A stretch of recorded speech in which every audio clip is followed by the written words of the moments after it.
চম্পা mini কিচেনে সবাইকে স্বাগত। আজকের একটা রেসিপি নিয়ে এসেছি, মটরশুঁটি খাস্তা কচুরি বানাবো। কচুরিটা কেমন বানাবো তোমরা দেখতে থাকো। প্রথমে আমি ময়দা নিয়েছি, দিয়েছি কিছুটা কালো জিরে, আর দিয়েছিলাম সাদা তেল, আর একটু দিয়েছিলাম ঘি, আর দিয়েছিলাম চিনি, আর লবণ তো দিতেই হবে। বেশ করে আমি ভালো করে মাখিয়ে নিয়েছিলাম। মাখানোটা মেন। অল্প অল্প জল দিয়ে আমি এটা মাখিয়ে নিয়েছিলাম, বেশি জল দেবো না একসাথে।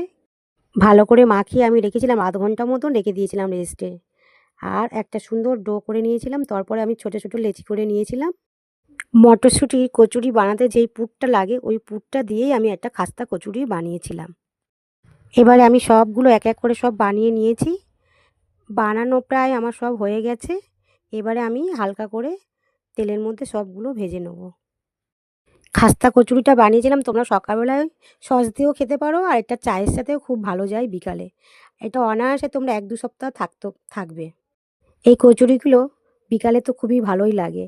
তোমরা মাঝে মাঝে এরকম করে রেখে দিতে পারো, আর মাঝে মাঝে একটা দুটো বের করে খাওয়াই যায়। চায়ের সাথে খুব তো ভালোই জমে যায়। তবে এটা হালকা আঁচে করতে হবে, যেমন সিঙাড়া বানাই একদম লো ফ্লেমে, তবে ওরকম লো ফ্লেমে করতে হবে।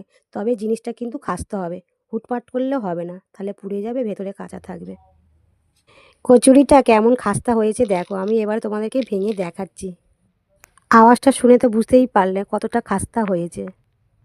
খুবই সুন্দর হয়েছে, খেতে কিন্তু খুব ভালো লেগেছে। আমার মেয়ের তো খুব পছন্দ হয়েছে, আবার বলছে আর একদিন বানাবো। আমি এবারে বানিয়ে দেবো। আজকের মতো এইটুকু, টাটা।